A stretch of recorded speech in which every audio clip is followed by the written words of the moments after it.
Ah, cette fameuse vidéo routinière, ces produits terminés, ce vestige de la blog beauté de 2010, mais dont on ne se lasse pas.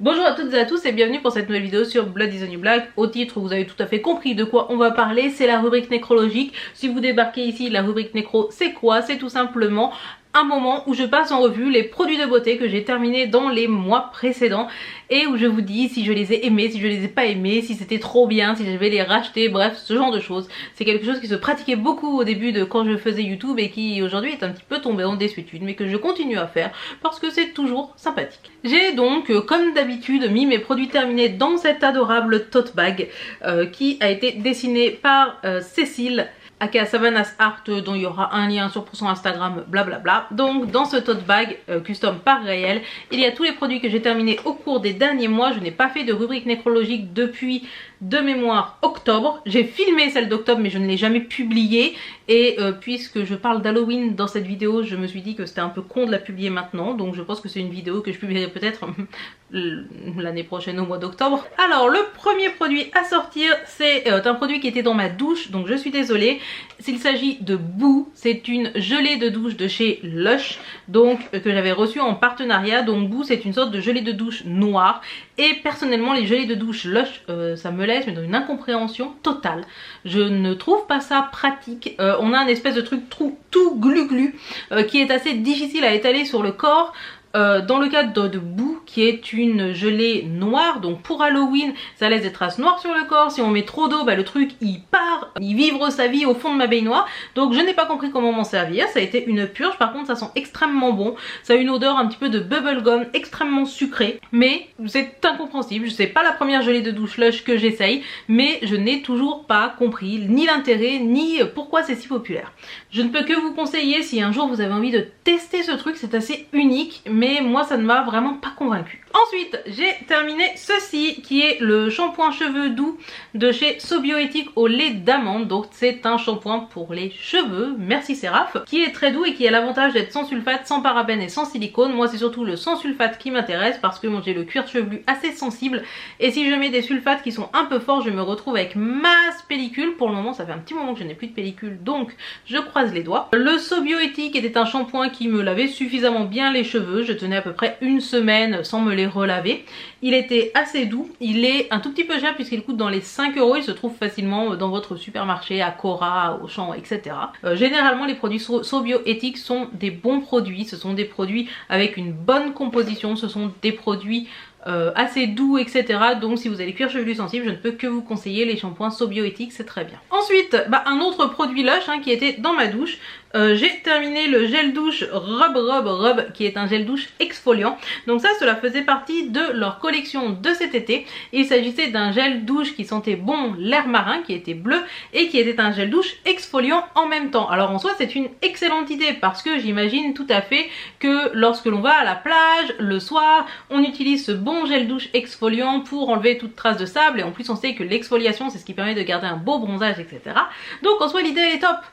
Sauf que quand tu l'utilises là dans ta baignoire, il y a un moment où tu te dis est-ce que vraiment j'avais envie de m'exfolier l'arrêt des fesses? Vraiment. La réponse est non, donc j'ai quand même utilisé ce gel douche. Je suis un petit peu perplexe sur son intérêt dans la vie de tous les jours. Par contre il sentait très bon, il sentait le mimosa, il sentait l'air marin, c'était très bien.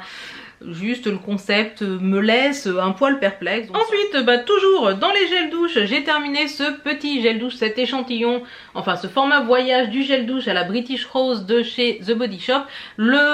La ligne à la rose de chez The Body Shop, j'adore, ça sent bon, moi j'aime les odeurs de rose, la rose c'est trop bien. C'est un gel douche tout simple, qui mousse correctement, qui nettoie, c'est tout ce qu'on lui demande. Donc je suis plutôt contente. C'était un mini format, les gels douche The Body Shop par contre sont extrêmement chers, je crois que c'est genre 10 balles le grand format, c'est un peu cher pour un gel douche en toute honnêteté. Donc je pense que je ne le rachèterai pas.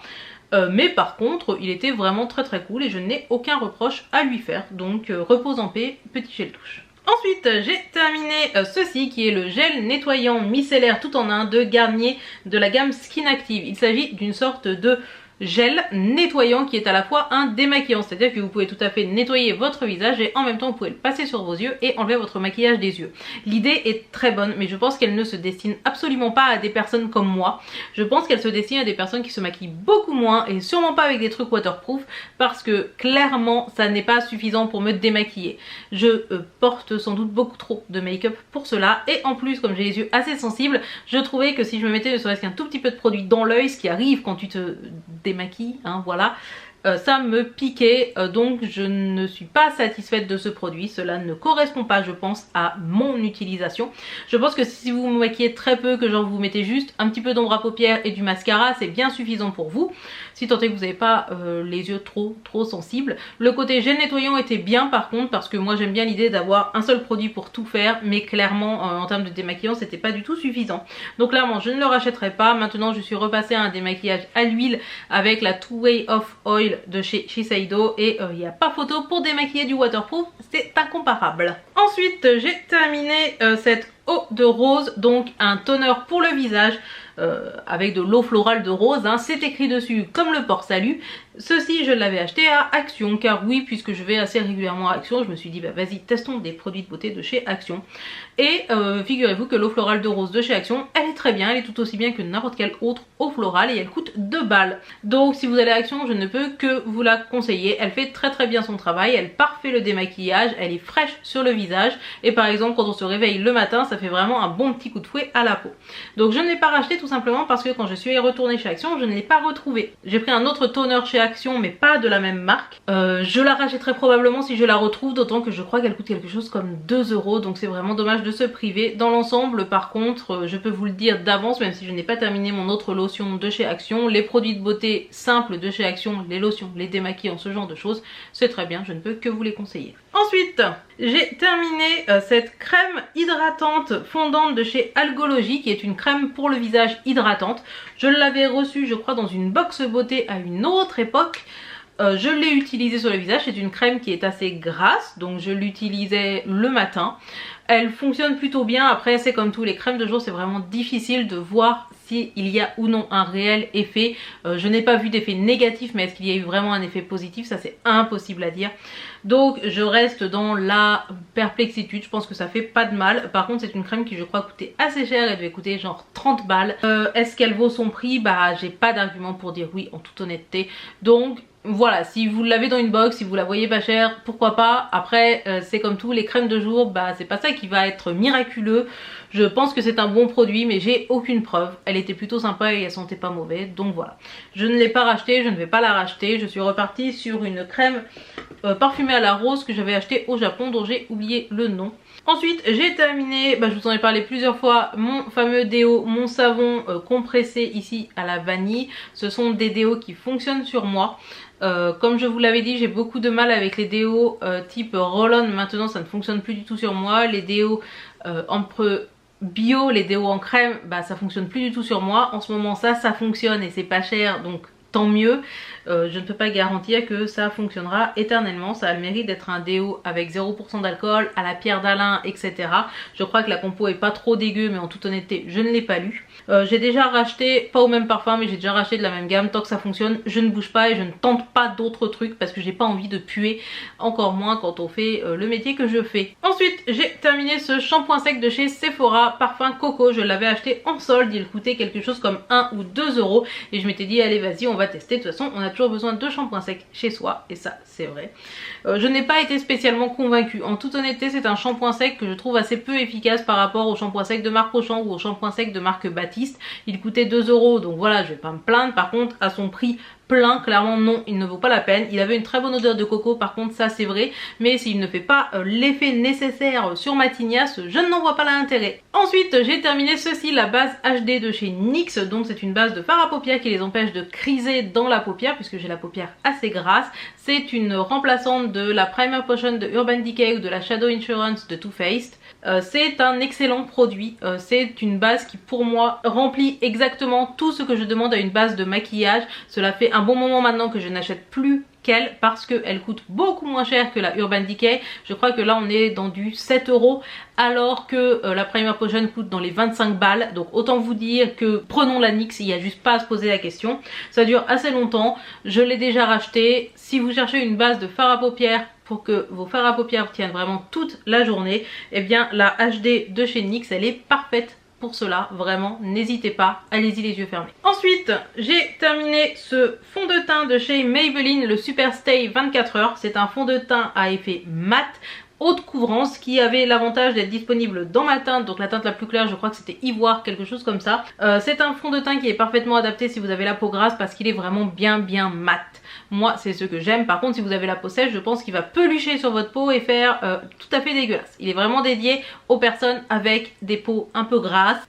Il tient effectivement toute la journée, il ne devient pas cakey ou quoi que ce soit en cours de journée. Donc c'est un fond de teint que j'ai extrêmement apprécié, il est un peu épais donc assez opaque quand même. C'est un fond de teint qui est top, je crois qu'il coûte quelque chose comme 12 balles. C'est un produit que je rachèterai probablement. Là je suis passée à autre chose parce que j'avais envie de tester un fond de teint sans transfert. Celui-ci fait du transfert et quand on porte un masque aujourd'hui, de nos jours, j'ai tendance à préférer des fonds de teint sans transfert. En ce moment, j'en utilise un de chez Nocibé qui est très bien pour ça, mais qui est beaucoup moins couvrant que celui-ci. Je vous conseille quand même de découvrir celui-ci si vous avez pas trop de problèmes avec le transfert, ou alors si vous poudrez bien, vous pouvez limiter le transfert sur le masque. Ensuite, on approche de la fin, hein, promis.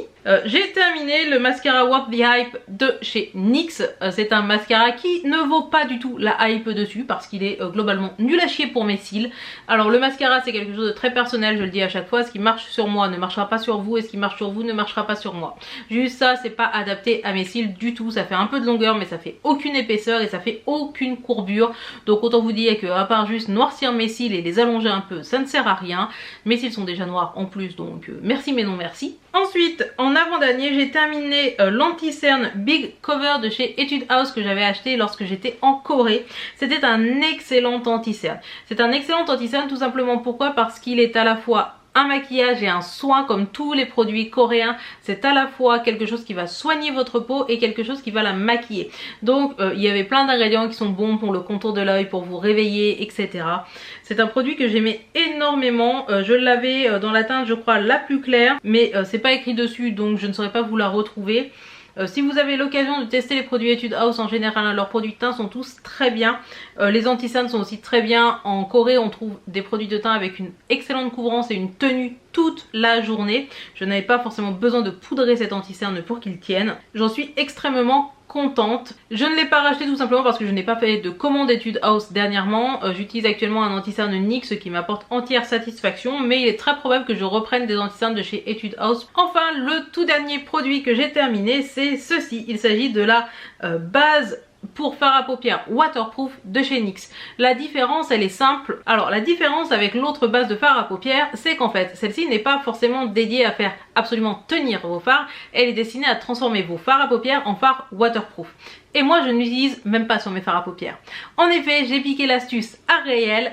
J'utilise cette base de fard à paupières pour tout simplement mes sourcils. Car si vous ne l'aviez pas remarqué, mes sourcils sont à moitié rasés. C'est-à-dire que cette partie-là ce sont mes vrais sourcils.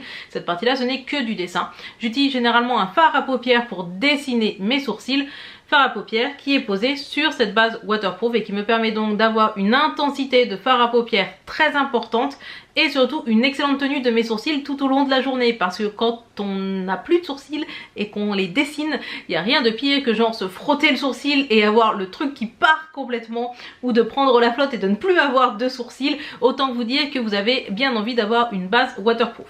Par contre, je déconseille dans l'absolu d'utiliser cette base comme une base de fard à paupières lambda, parce que pour blender vos fards, c'est juste une purge, c'est pas fait pour. Donc soit vous faites un gros aplat avec cette base en dessous, soit vous l'utilisez juste à un tout petit endroit pour coacher vos paillettes de fard à paupières, mais pas du tout sur l'ensemble de votre œil, sinon vous pouvez complètement oublier le fait de blender vos fards.